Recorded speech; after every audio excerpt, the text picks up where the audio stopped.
এমন ব্যক্তিকে বাইতুল মুকাররমে খতিব বানানো হয়েছিল যিনি সেই দলের এমপি পদপ্রার্থী ছিলেন। তার নামাজ পড়ানোকে কেন্দ্র করে আজ বাইতুল মুকাররমে মারামারির ঘটনা ঘটেছে। ইন্না লিল্লাহি ওয়া ইন্না ইলাইহি রাজিউন।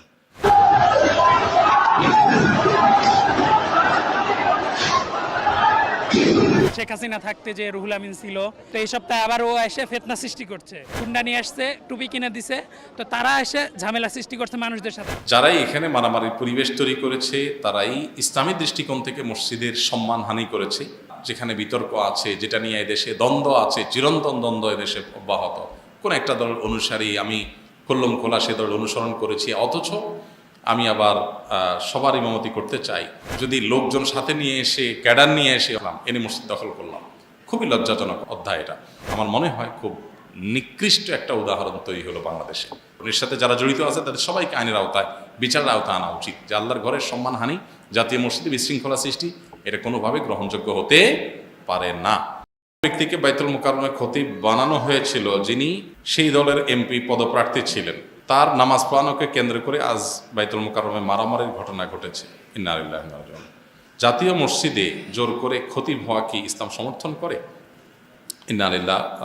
নতুন সংবাদ, বাইতুল মুকাররমে যদি আজকে জুমার সময় মারামারি হয়ে থাকে, আমরা জানি না কি ঘটেছে, প্রশ্নকর্তা যদি নিশ্চিত হয়ে থাকেন, যদি এরকম ঘটনা ঘটে থাকে, তাহলে এটা হবে আমাদের জন্য খুবই লজ্জাজনক এবং খুবই দুঃখজনক একটি ব্যাপার। যারাই এখানে মারামারির পরিবেশ তৈরি করেছে তারাই ইসলামী দৃষ্টিকোণ থেকে মসজিদের সম্মানহানি করেছে, মসজিদের মর্যাদা নষ্ট করেছে। যদি কোনো ব্যক্তি ইমাম নিযুক্ত হন, তাহলে সেক্ষেত্রে তার নিজের যে ইমেজ, এটাকে পরিষ্কার রাখার দায়িত্ব তার। কারণ ইমাম এমন ব্যক্তি যাকে সবাই অনুসরণ করবে, অনুকরণ করবে। বিধায় কোনো ইমাম যদি নিজের কর্মকাণ্ডের কারণে তিনি বিতর্কিত হয়ে যান, তাহলে সেক্ষেত্রে সেই ইমামের কর্তব্য হয়ে যায় নিজে থেকে সরে যাওয়া। যে কোনো মসজিদের জন্য প্রযোজ্য। হ্যাঁ, অহেতুক বিতর্ক সৃষ্টি করছেন সেটা এক জিনিস, কিন্তু আপনার মুসল্লিদের মেজরিটি আপনাকে চায় না, এরকম জায়গায় জোর করে ইমামতি করা শরিয়ার দৃষ্টিকোণ থেকে জায়েজ নাই। নবী করিম সাল্লাল্লাহু আলাইহি সাল্লাম সেই ব্যক্তির সমালোচনা করেছেন বা সেই কাজটাকে তিনি নিন্দা হিসাবে উল্লেখ করেছেন, হাদিসে আখ্যায়িত করেছেন।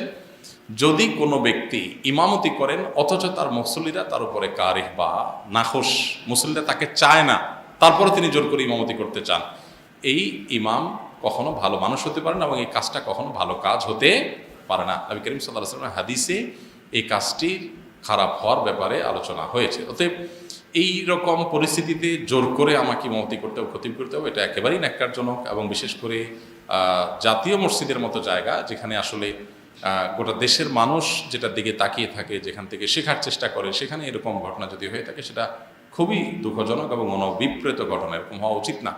মসজিদের আদব লেহাজ আমাদের সবাই বজায় রাখা উচিত। সবাই কোনো যুক্তিতে মসজিদে মারামারি, কোনো যুক্তিতে যে মসজিদেই হোক, সেটা গ্রহণযোগ্য না। আল্লাহ তাআলা আমাদেরকে হেদায়েত দান করুন। আর ইমাম সাহেব, খতিব সাহেব হিসাবে যারাই দায়িত্বপ্রাপ্ত হবেন, তারা বিতর্কের ঊর্ধ্বে থাকার চেষ্টা করবেন। হ্যাঁ, মানুষ হিসাবে কেউ বিতর্কের ঊর্ধ্বে উঠে যাবেন না, ভুল আমাদের হতে পারে।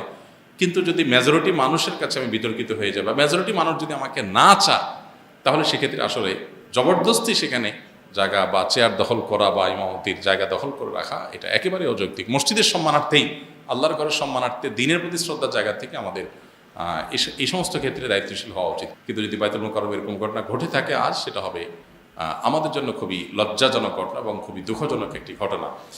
কিছু কিছু মানুষ, কিছু কিছু পদ, এগুলোতে যদি আমরা সচেতন সতর্ক না হই, আমি যদি কোনো প্রচলিত রাজনৈতিক দলের কোনো একটা, যেখানে বিতর্ক আছে, যেটা নিয়ে এদেশে দ্বন্দ্ব আছে, চিরন্তন দ্বন্দ্ব এদেশে অব্যাহত, কোনো একটা দলের অনুসারী আমি খুল্লম খোলা সে দল অনুসরণ করেছি, অথচ আমি আবার সবার ইমামতি করতে চাই, তাহলে সেক্ষেত্রে মানুষজন যদি অন্তত সেটাকে ভালোভাবে না নেয়, তো আমি ব্যক্তিগতভাবে মনে করি যে এটা আসলে ধরে রাখা উচিত না। এখানে দায়িত্বশীলতার জায়গা আছে। আবার যদি লোকজন সাথে নিয়ে এসে, ক্যাডার নিয়ে এসে, অনেক মসজিদে এরকম হয় যে সাথে ক্যাডার নিয়ে আসলাম, এনে মসজিদ দখল করলাম, খুবই লজ্জাজনক অধ্যায় এটা।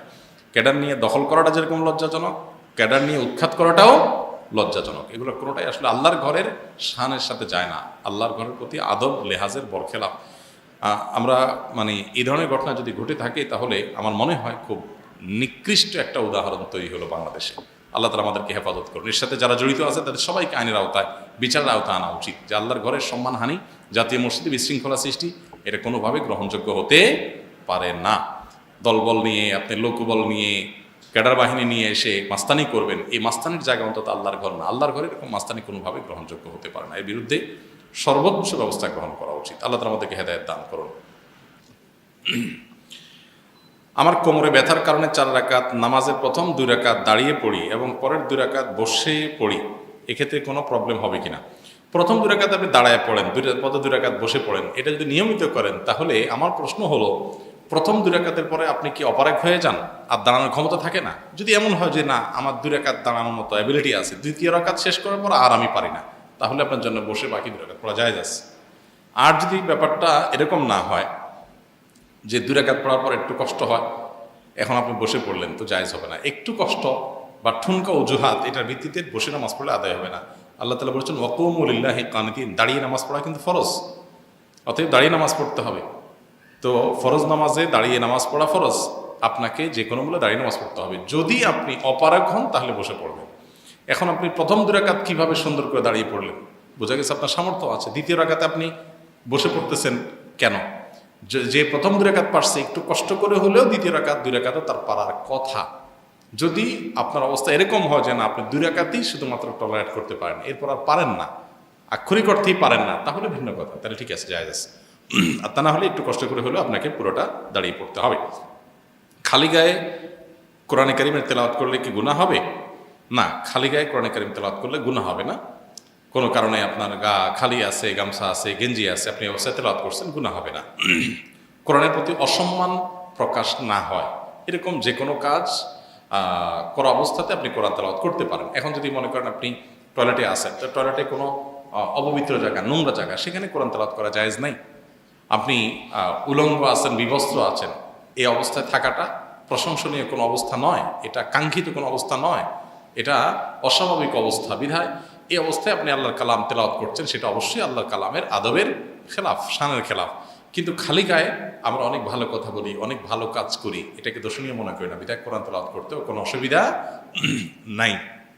কোনো আলেমই খালি গায়ে কোরআন তেলাওয়াতকে কোরআন আদবের খেলাফ বলেছেন বলে আমাদের জানা নাই। খালি গায়ে অজু করা যাবে কিনা? জি, অজু খালি গায়ে করা যেতে পারে, কোনো অসুবিধা নেই। অজু করার সময় গায়ে কাপড় চোপড় থাকতে হবে এবং কোনো জরুরি না। অনেকে প্রশ্ন করে মহিলাদের অজু করার সময় মাথায় কাপড় থাকতে হবে কিনা। আমি বলি যে মাথায় কাপড় দিলে অজু করবে কেমনে? কারণ আপনি যখন অজু করবেন চুলের গোড়া পর্যন্ত ধুইতে হবে, তো কাপড় থাকলে তো এগুলো ভিজে যাবে। বিধায় অজু করার সময় কাপড় সরিয়ে অজু করাতে কোনো অসুবিধা নেই, বিশেষ করে যখন পর্দা পশিদার কোনো ব্যাপার থাকবে না। হ্যাঁ, যদি এমন কোনো জায়গা থাকেন যে বেপর্দা পরিবেশ হওয়ার সম্ভাবনা আছে, পুরুষদের দৃষ্টিতে পড়ার আশঙ্কা আছে, তাহলে সেক্ষেত্রে আপনি অবশ্যই ঘুমটা মাথায় রেখেই আলতো করে অজুটা করে ফেলার চেষ্টা করবেন।